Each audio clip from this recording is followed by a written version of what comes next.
So welcome and thank you for joining us at our IELTS Talks webinar. Joining us today is Rose Harvey, an experienced and successful IELTS preparation teacher from Macquarie University in Sydney, Australia. Rose will discuss her top 10 tips for IELTS writing, covering both academic and general training. We'll finish with a 15-minute question and answer session, so make sure to ask your questions in the Zoom Q&A box, or if you're joining us on Facebook, please leave your comments in the comments section and we'll try to answer as many as we can today. Without further ado, I'm excited to hand over to you, Rose. Thank you. Thank you so much, Alex. So welcome today, everyone. I'm so glad to have you all here today. I'm going to take you through our top 10 tips for IELTS writing. Before I start, I am an English language teacher from Macquarie University, and I also work as an IELTS teacher and also work on an online course that we have called IELTS Online. So we help thousands of students prepare for their IELTS test and for their IELTS writing test. I chose IELTS writing today because I think this is the part of the test that we get the most questions about at Macquarie University. And this is also the test that I think students seem to worry a lot about. So I'm hoping that today I can help you feel more confident for your IELTS writing test. So first, I would just like to know a little bit about yourself. So in the chat box, could you please introduce yourself to me? What is your name and where are you from? And I'd really like to know which IELTS exam you're taking. Maybe you don't know yet, and that's okay. Today's webinar will help you with tips for both academic and general training. But please tell me a little bit about yourself, where you're from, your name, and which IELTS exam you're taking. And we can see what people are doing. So we have people from India, which is great. I'm sure we've got people taking both academic and general training. Alvin is taking academic. So the good news is that if you're taking academic, the tips today will help you, and the same for general as well. There's a lot of people from India and Bangladesh. Welcome, everyone. It's in Egypt. It's great to have so many people from different parts of the world here today, and welcome whatever time of day you're joining us at. So without any further ado, let's move on to look at the first of the tips. Sorry, everyone, my slides are clicking through very slowly.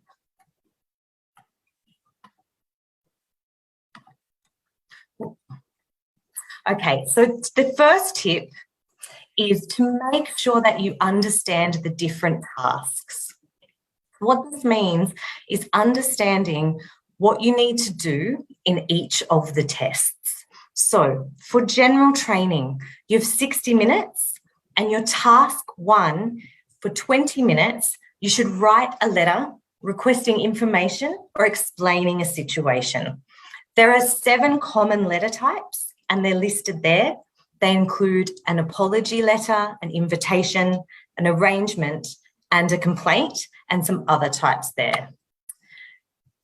For the academic test, your task 1, again, you have 20 minutes, and you must write a short report about the main features of a graph or graphic. There are a number of possible graphs you may be given. You may get a bar chart, a line graph, a table, or a number of other types of graphs or images, and you should write a report describing this. Then, task 2 is the same or similar for academic and general training. For this, you have 40 minutes, and you must write an academic essay. You should write with a formal style, and we will look more closely at what this means later in the webinar. There are usually 5 essay types, and it's important, which I will explain soon, to make sure that you identify which type of essay you need to write. For example, are you being asked for your opinion or to describe a problem and solution? Or are you being asked about advantages and disadvantages? So my first tip is to make sure that you understand the different tasks and the different questions. Then you can move on to looking at the questions. My tip 2 is to make sure that you read the questions carefully. Now, I know that on IELTS test day, it's very stressful and you have many things to do and many things to remember. And it can be tempting to save time and just look at the question or skim the question. But this doesn't actually save time. It is important that you spend time to read the question carefully. You must identify what type of question is being asked, and you also must answer the exact question. If you don't read the question carefully, then you'll actually spend more time maybe writing the wrong question or feeling a little bit confused about what you're supposed to do. Also, understanding the question and reading the question carefully is key to responding to the public ban descriptors, which we will also look at later. So don't try and save time and start writing really quickly. Make sure you take time to read the question carefully. Now, how do you do that? So you can read it, but there are some steps that you can follow to make sure that you identify the right parts of the question. First of these to identify the topic words. Each essay will have a general topic. For example, this is an example for task 2. Sorry, I should have said. Each essay will have a general topic. For example, the essay may be asking you about the internet or the environment, and you must first identify this. Get a general idea on what your essay is asking you to write. But you need to make sure that you understand the essay on a more specific basis. And this part, step 2, is what people often miss or misunderstand if they do not spend enough time reading the question. So you must identify the micro topic or limiting words. These tell you exactly what the essay question is asking you. For example, if the general topic is the internet, the micro topic or limiting words may ask you about whether or not the internet causes health problems, or whether or not the internet should be given to students for free. They are the specific topics that you must talk about rather than just the internet in general. Step 3 is to identify the instruction words. This links to what I was talking about earlier when I mentioned the different types of essays. These instruction words will tell you exactly which type of essay you need to write. If the question says, do you agree or disagree, you know that this is asking you about your opinion. If the question asks about advantages or disadvantages, you must write a different type of essay. Again, writing the correct type of essay is key to getting the score that you want in the band descriptors. So you've looked at the question and now you're ready to write. Tip 3 is that you must write the right amount of words. So you must reach the minimum word limit. Now, most people will know that for task 1, that is 150 words, and for task 2, that is 250 words, sorry. However, sometimes people may think that it is a good idea to write many, many words more than the minimum word count. And my tip is that this is not necessary, and also it can be negative. So whilst you must reach the word limit for your particular task, don't write too much. There's a number of reasons for this. Writing more can lead to an increase in errors. The more you write, the more chance you have of maybe making a grammatical or lexical error. Also, you're more likely to go off topic. The more you write, the more you may include ideas that are not relevant for that paragraph or that section or that essay or task. Also, there are no bonus marks for going over the minimum word count by a lot.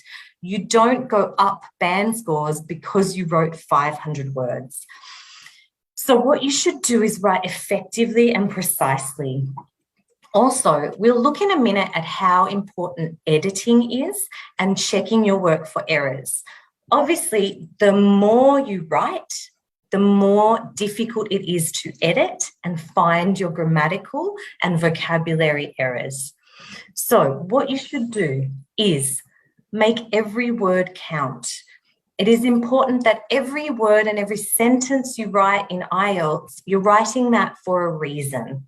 To do this, look at and understand the public band descriptors for your particular task in the test you are taking. So you need to understand what you need to do to get a certain band score, and we will look at this later, and then do that, but don't spend time adding extra information or adding extra sentences that don't directly relate to a reason that you're doing this in the band score. Another solution to this is practice. Practice writing essays, letters, or responses that are around the word limit. They're over the word limit, but they are not that much higher. Another key solution is plan, and make sure you understand the structure that you need to follow and stay with this structure. So, having said that, let's have a look at how you can write in clear paragraphs and follow a structure. Now, because there are people here doing academic and general, I'm not going to go into huge amounts of detail about the exact structure you need to follow for each task. But what I will say is, make sure you follow a clear structure with clear paragraphs, and each paragraph must have a clear topic. For example, for task 2, which is relevant for both general training and academic, the essay should usually have 4 paragraphs: an introduction, 2 body paragraphs, and a conclusion. Each of those body paragraphs should have a clear topic. So you need to be able to look at your paragraphs and identify what the clear topic of that paragraph is. If a body paragraph has multiple topics, or it is confusing what the topic of the body paragraph is, it is difficult to get above a certain band score. So make sure that your body paragraphs have clear topics. This can also help you with reaching word limit and staying near word limit. Now, each of those body paragraphs should have a topic sentence, and that will also help you stay with one topic per paragraph. So you have a structure, you have a general structure, and it's very important to go into the exam knowing which structure you are going to follow, and that you are going to write your letter, your response, or your essay following that structure. And you're going to use those specific paragraphs. But you also need to look at coherence and cohesion, and this is assessed in the band descriptors. So you need to make sure that each of your paragraphs makes sense and is written with appropriate grammar and vocabulary, and that the order of your sentences are logical. Now, writing in a logical way is important, and this means that each sentence has a clear relationship to the sentence that comes before and after. How can you achieve this logical writing? First is to make sure that you read the question, and then decide on how you will group your ideas into paragraphs. So think about what you will write in paragraph 1, in paragraph 2, or in each section of your response. Make sure your paragraph has one clear topic.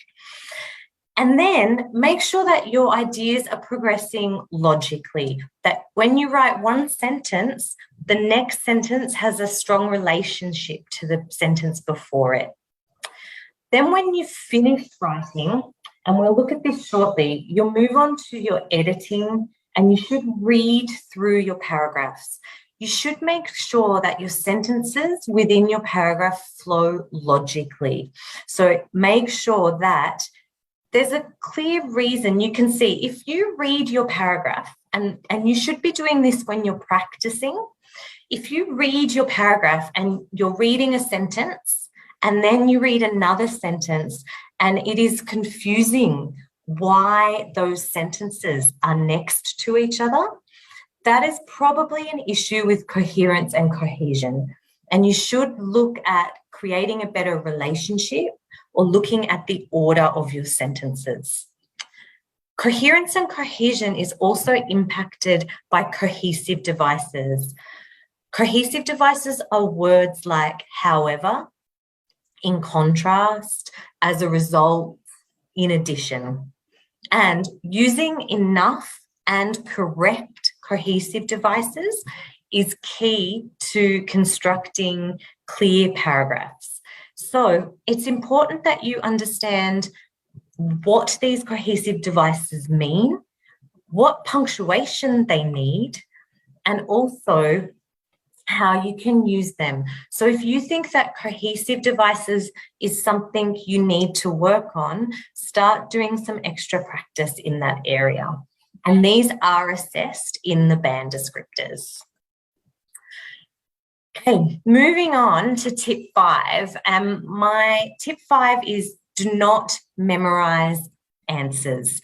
Now, I'm not sure. I don't know if there's anyone here today who's going to admit that they've tried this. Has anybody ever done this? I know a lot of my students have told me in the past that they have memorized answers for IELTS. Now, I'm not here to judge. I am just here. I'm here to help. So I'm here to advise, please don't memorize model answers in order to try and pass your IELTS writing test. We would not recommend this. So there are a number of reasons for this. The first of these is that, remember I was talking about that you need to read the question carefully and make sure that you write the answer that answers that question. It is very unlikely that the question you get will be the exact model answer that you memorized. So the chances of that are almost impossible. So it's not a good test preparation strategy to do that. Also, there are issues of integrity and academic integrity in IELTS, in memorizing an essay or a response or a letter. And IELTS requires you to compose a piece of writing using your own original ideas. Now, if you memorize a model answer and write that, and then you're off topic, you risk not getting a very high band score for writing at all. Also, another reason is that it is very difficult for most of us to remember an entire essay correctly and accurately. So it is very likely that whatever you memorize, when you write it or type it on test day, when you are quite stressed and under time pressure, you will probably remember it with errors. So one of my biggest tips is do not memorize model answers. What can you do though? Well, you can read model IELTS answers, definitely read them. They can be very, very helpful in helping you understand the structure that you should follow and helping you learn how to develop ideas. They can also be very, very helpful to build grammar and vocabulary. So definitely read them, but do not memorize them. Use them to guide your preparation and your development of your structure and style. You should also familiarise yourself with typical IELTS essay questions, mainly talking about essays here, but also typical task 1 letters and task 1 responses and graphs. But for essays in particular, read. So extend your general knowledge by reading about topics or listening to podcasts or watching documentaries, but start reading and listening to general knowledge about topics that are possibly going to be the questions that you get on test day. So for task 2, that could be globalization, technology, the environment, travel, a number of different things. And this is just a small number of possible topics. There are many different ones. But the more that you read, the more you will have a range of vocabulary and an understanding of ideas. I'm not sure if anyone here has taken IELTS before and they got an essay question and they thought, I don't know about this topic. I studied mathematics or engineering at university, and this question is asking me about art or some other topic that I don't feel confident writing about. By doing this reading, you will not only improve your language, but you'll also improve your knowledge of the topics and your ability to write about them.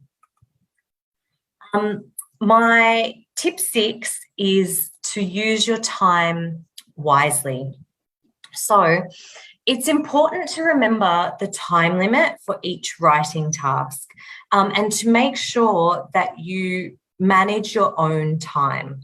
So, for example, if you have, you have 60 minutes. Now, nobody will tell you to move from task 1 to task 2.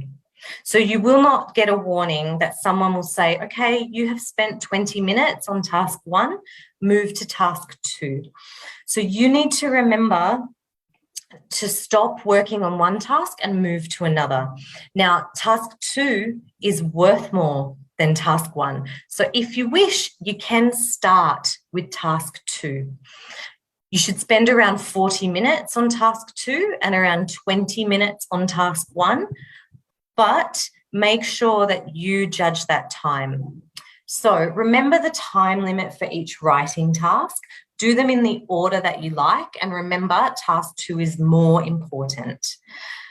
Then you have 20 minutes for task 1 and 40 minutes for task 2, and you need to divide that time to make sure that you have time to do everything you need. So, for example, for the essay, for the 40 minutes for the essay, and don't check my mathematics here, I am an English teacher, remember, I just had a terrible fear about that. So you could divide your time like this. You do planning and brainstorming, and this includes reading the question for around 4 minutes. Now, I have had a lot of students tell me that they don't plan, that planning is not helpful, and that it is a waste of time. I would highly recommend that you spend time planning, not too long, 4 minutes is okay, but this will save you time.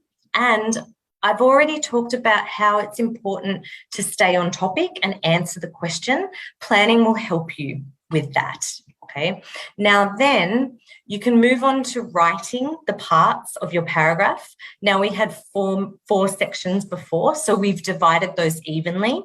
However, you may find that your conclusion may be a little bit faster, so you could save some time there. Or perhaps you find your introduction a little bit faster, so you could save some time there to spend on the paragraphs. And then lastly, and again, I highly recommend that you save time for editing and checking. I'll talk more about what to look for when editing and checking in a moment, but editing and checking is really important. If you are typing or writing, it is natural to make mistakes, and going back and editing means that you can find those mistakes. Now, To move up the band score for grammatical accuracy or lexical resource, or in those areas, you need to make less errors. And going through and editing and checking may mean that you find a couple or 3 or 4 errors. And this could actually move you up a band score in an area. So editing and checking is key. It is tough though, especially in a second language. So it's something you'll have to practice, but saving time for that is very important. Also, while you're doing your exam, check the clock. So don't just think of the time as 40 minutes or 20 minutes.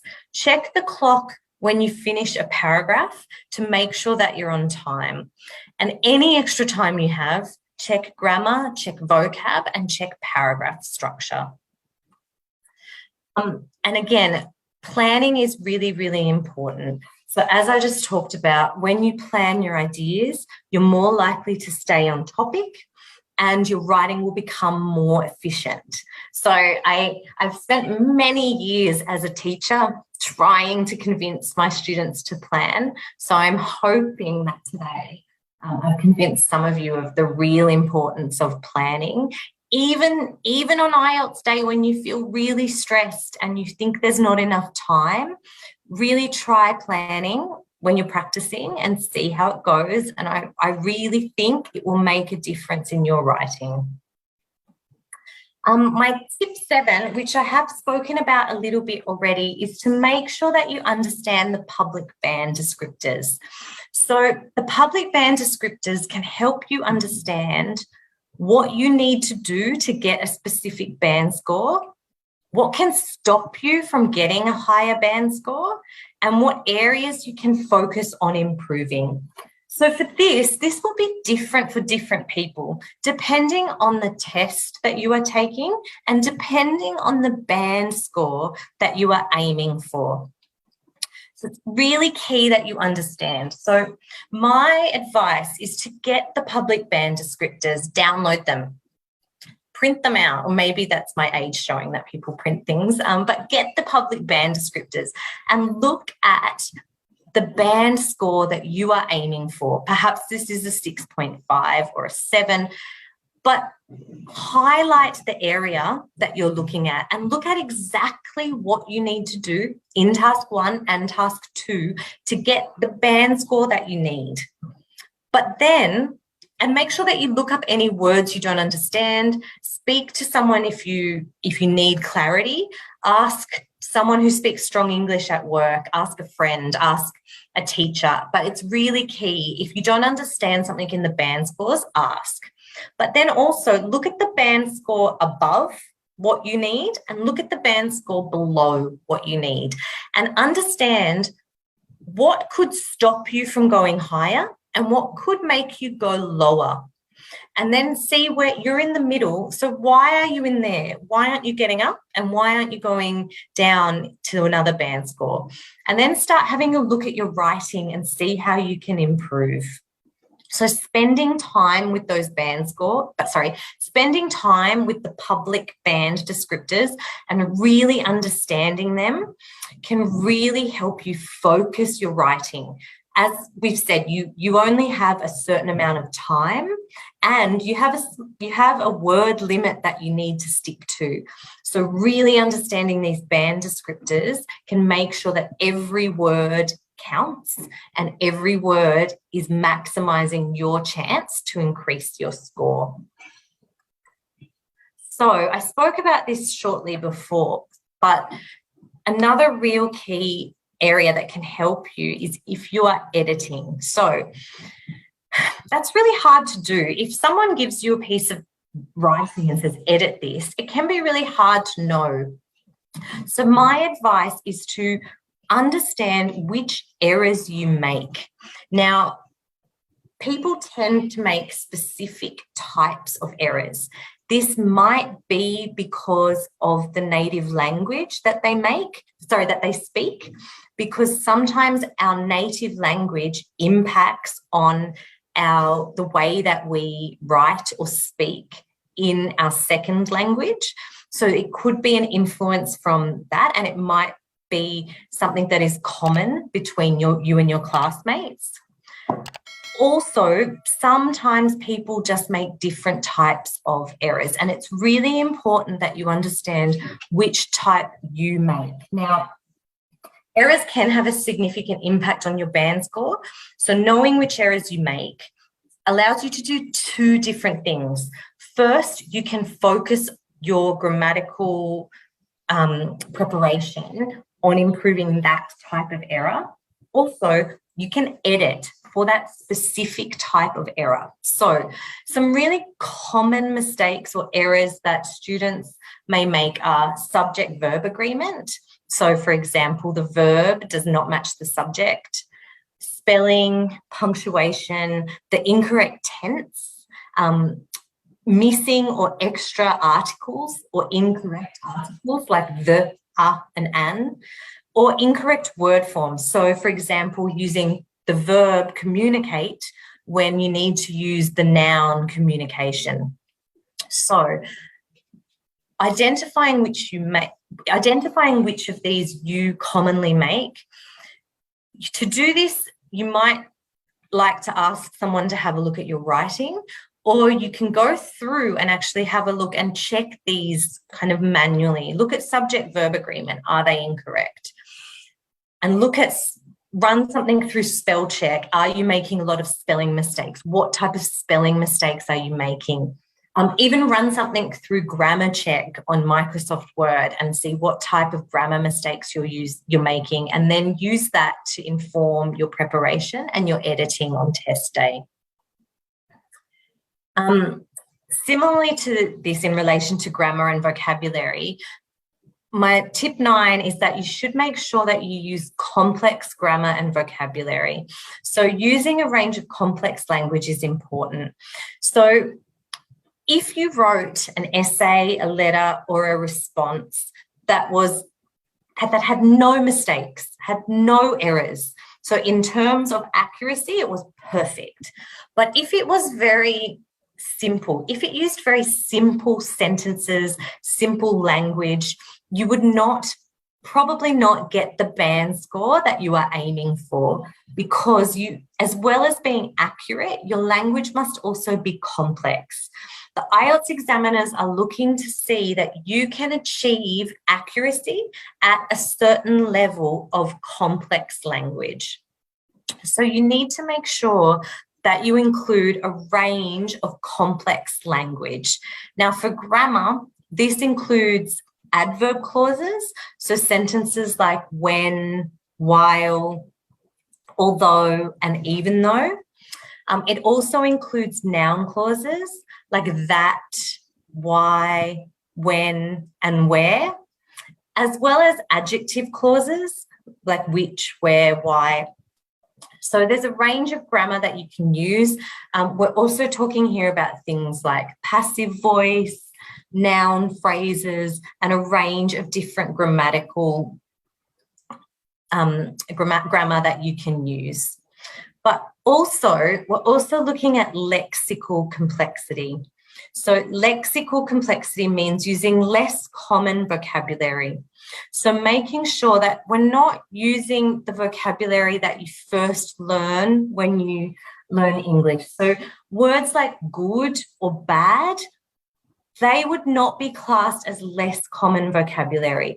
They would be simple vocabulary. So taking opportunities to use more complex vocabulary can help increase your band score.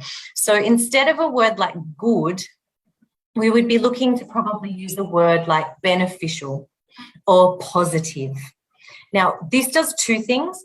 First, it increases the complexity, but it also helps with the development of your ideas, because the word good is not just simple, but it's also quite general. And so we need to make sure that we're using specific words to explain our ideas. So that's less common vocabulary. Now, it's also important in terms of lexical complexity that we paraphrase. Now, this is true through all the tasks. What we need to you'll often find that you need to either repeat an idea. Oh, sorry, there's a big storm here. I'm not sure if you can hear the thunder. I apologise if I'll try and speak more loudly. But when we paraphrase, we may need to repeat ideas. For example, when we write an essay, we need to repeat the main idea. And it's important that we paraphrase and use different synonyms and word forms so that we don't repeat the same words. Another example of this is in task 1 of the academic test, where you have to describe a graph or a graphic. Now, often this involves describing increases, decreases, and amounts. Now, if someone were to write a response that used the word increase 10 times, that would not be a range of lexical complexity.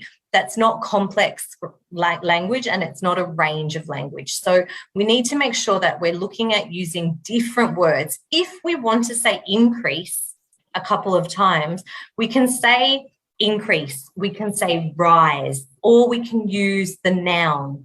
So we're looking at paraphrasing, using different synonyms and using different word forms to make sure that we're meeting that lexical range.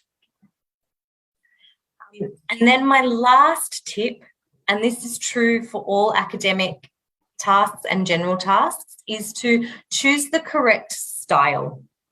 So the style that you should write with is fairly formal. A good rule of thumb is to think about vocabulary or grammar or vocabulary that you would use in front of your teacher. And if you don't feel comfortable saying that word in front of your teacher or maybe your parents, don't use it in IELTS writing. So I'm talking about avoiding slang or colloquialisms, idioms. So making sure that the language that you use is fairly academic. Now, it doesn't need to be incredibly formal. We're not talking to the Queen, but we need to make sure that it is at a certain formal level. So avoid slang. Also avoid contractions. What that means is words like don't and can't. So we should write the 2 words. Avoid using I, you, we, us. The reason for this is not that it's grammatically incorrect, but the reason for this is that particularly with the essay and with the graph, you're being asked to give an academic description, not to talk directly to the person reading the task. They want to know about the topic and they would like to know about the graph. So we don't need to bring in those personal ideas. Also avoid starting sentences with words like but, and, or so. They should be linked in a sentence rather than starting a new sentence. Avoid asking questions. So we often see in writing, particularly in essays, that students will, or test takers will ask a question, perhaps at a certain part of the essay. This is most common in essays, but we would avoid asking questions. Remember that you are answering a question. So if you wish to express the idea of a question, you can do that in another way, but you wouldn't ever use a question mark in any of your writing. You shouldn't be asking questions. Avoid generalizing and exaggerating. So we're looking to make, again, academic kind of descriptions or clear descriptions. We don't want to make generalizations. The reason for this is that they're usually not true, and it takes away from your ability to construct and develop your arguments. And it's really important that you develop your arguments. General training task 1 is a little bit different, but again, I would say in general training task 1 with the letter, I would say if you're not comfortable using this language around a teacher, don't put it in the letter. So you'll need to choose informal, formal, or semi-formal based on your letter type. So you'll have different types based on who you're writing to. So you can be a little bit less formal. So you definitely probably need to use you or I or we at times in your letter. But you still need to be careful not to use slang, a large amount of slang or colloquialisms. Another reason to avoid these is that they often don't translate from languages. So if you think there's some slang or an idiom in your native language, it may not translate and it may be confusing. So even though you may sometimes be a little less formal, you should still make sure you maintain a neutral and polite style in your letter. Okay, so they're my top 10 tips for IELTS writing. I will stop sharing my screen now that Alex is back. Beautiful. Thank you so much, Rose. Thank you. That was a spectacular webinar, and thank you for all of the insights and tips. We have received a lot of engagement on Zoom and Facebook.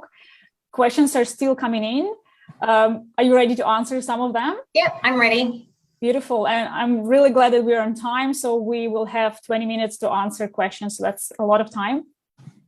So the first question from Zoom is, how many linking words in a paragraph is considered an overuse of cohesive devices?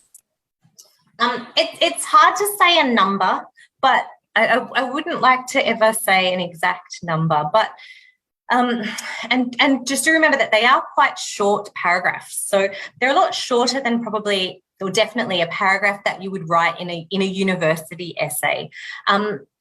A good rule to remember is that you do not need a linking word for every sentence, a cohesive device for every sentence. So if we had every sentence beginning with a word like as a result or however, then we would maybe be looking at an overuse of cohesive devices. Also, there are other ways to link sentences. So there's cohesive devices such as however, as a result, but there's also other ways like pronoun referencing, the fanboys like for, and, nor, but, different ways to link. So I'd say if it's every sentence, you're probably looking at an overuse. Fantastic. Thank you, Rose. The next question is, how can we learn when to use a short sentence and when to use a long sentence? Okay, so I think that often our goal when we're learning a second language is for the production or the writing in that language to start to feel natural. So our goal is to start thinking as much as possible in that language rather than thinking in our native language and then producing.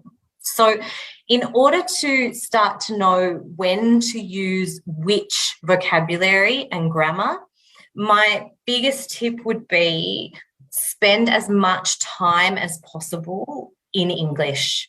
So whether that's reading, doing grammar exercises, or speaking or listening, just surround yourself by English and you will start to hear different uses of language and different strong English speakers speaking in different or writing in different ways. Probably the best way to do this is reading, and read a range of different texts. It doesn't have to be reading to study for IELTS. It can be anything. What reading does is it goes into your brain and you start to take in those grammatical structures. That's what I would say. Brilliant. Thank you, Rose. The next question is, will we get marked down for using passive voice? So the IELTS examiners won't go through and take marks off if you use a certain type of grammar or a certain word. So there's not a type of grammar that there's minus points or, however, if you were overusing a certain grammatical structure, such as passive, or if you were using a grammatical structure such as passive grammatically correctly, but logically incorrectly, then this could impact your band score. It's not so much about being marked down.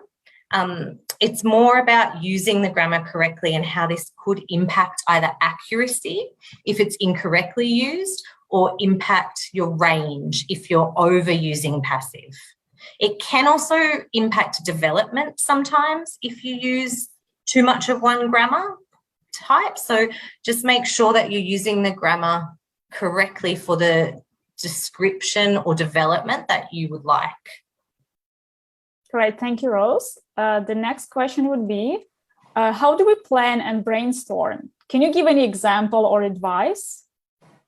Okay, so my first piece of advice would be that it gets easier the more that you practice. So I'm not sure if you have been in an IELTS test or some type of test and you're given a question and your brain goes blank. Many of my students say, I just can't think of ideas. Yes. So the more you read and the more that will help, but also practice brainstorming. So you may not have time to write all the possible question types. What you probably might have time for is just to practice brainstorming. So there are lists of questions, IELTS questions online. Get questions and just spend 2 or 4 minutes for each question just practicing brainstorming. You don't have to write them, just practice brainstorming. When you're practicing, it can be a good idea to think of a number of ideas. On IELTS test day, you'll probably only need 2 of those ideas. But while you're developing your brainstorming skills, if you can think of 10 ideas in 4 minutes, then do that. And over time, it will get easier, I promise. Agreed, Rose. I said for IELTS, and brain fog is a real issue. So yeah, yes, the more practice you have, the easier it gets, really. Yeah, definitely. Yeah. So thank you for this. The next question is, you mentioned it would not be appropriate to ask questions in our essay. How about rhetorical questions to drive home our points when writing? So would still avoid, actually, if it would be a good idea to avoid question marks. So anything that needs a question mark in your essay should be avoided. Definitely also this is different for the letter. The letter is a little bit different, but for the graph description and the essay, if what you need to write would need a question mark, then you should try and think of a different way to say that. So, for example, if you were writing an essay and you wanted to write, is the internet causing harm for children? Question mark. Mm-hmm. Okay. It would be better to phrase that in a way that shows that there are questions in this area, but doesn't ask a question. So instead of that, you could write something like, there are questions about the harm the internet causes children. Or many people disagree, or people argue about whether the internet harms children. So you can use words like if or whether or noun clauses to express the idea of a question without asking a question. Brilliant. Thank you, Rose. The next question is, I keep scoring a band 6 in writing. What can I do to help me get a higher score? Okay, so in addition to the 10 tips from earlier. Apparently, yeah. Okay, so tip 11. No, I think that overall, without knowing your specific circumstances or what's happening with your writing, or even if it's academic or general, I would say that one thing that I sometimes see students doing in order to improve their band score is just writing practice questions. And this is important. It is important to write to practice for a number of reasons that I outlined. But sometimes if we just keep writing practice questions, we just keep making the same errors again and again and actually kind of making them stronger. So the first thing I would say is really try and look at your responses. So if you can do a practice and if you can have someone help you look at them and kind of understand what's happening in your writing, whether this is a teacher or a strong English speaker that you know, maybe a colleague at work. If you can get some feedback on your writing rather than just working on it by yourself, sometimes we need to reach out to other people to get some feedback. And then instead of just kind of writing, really make a targeted plan as to what you're going to do to start to improve your writing. And this might not involve writing practice essays or responses for quite a while. It might involve focusing on a specific type of language or doing some more reading. So think about your experience on test day as well. How do you feel? Did you have brain fog? Did you struggle to develop your ideas? And then make a plan that's specified to you. Right, thank you, Rose. Next question is, in discussion essays, we don't necessarily need to state some people believe that, etc. Should we rather focus on the arguments behind the given views, not on the people saying about those views? I think so in discussion essays, yeah, you need to make sure that you are looking at the reason. Was it the reasons behind the views? The arguments behind the given views. So should we focus on the arguments behind the views, not on the views? So you need to make sure that you develop your ideas clearly. So it's not enough just to say some people argue this and not explain, I guess, the reasons behind that. So it's about developing the ideas. So thinking about, so if some people argue this or some people believe this, looking at what that actually means and looking at what that view is and developing that. Because you do need to make sure that you develop your ideas clearly, and rather than just making a statement and then moving on and not looking at that in detail. Right, thank you, Rose. I guess we have only one more question left before we wrap up. So in discussion essays, oh, hold on, I think this is the one, I've just asked it. So the other one is, we are told to avoid using the pronoun I in our essays in the question type where we are asked our opinion. What's the best way to go about it in the introduction of the essay? Oh, yes, sorry. So you could sometimes possibly say, I agree, or I disagree with the question in the thesis statement. Sorry, when I was talking before about I, you, we, it was more an overuse of I throughout the whole essay. Right. In your thesis statement, there's definitely a place for using that. So make sure that you do clearly say what your thesis is. But yeah, just avoid saying kind of I think throughout the whole essay. Beautiful. I think these are all the questions for today. Thank you, Rose. Thank you so much. If we didn't answer someone's question, please make sure to message us after the webinar. Rose, once again, thank you for joining us to share your knowledge and the brilliant insights. A further thank you to everyone who tuned in tonight and to our team who make this all possible. If you are looking for more IELTS preparation material, make sure to visit our website, IELTSIDP.com, and follow us on our socials. You will find the links down below in the footer of our website. Also, go see our new IELTS Prepare Hub, as well as the webinar registration page, where you can register for more of our upcoming webinars. That's it for today. Thanks, everyone, and see you next time.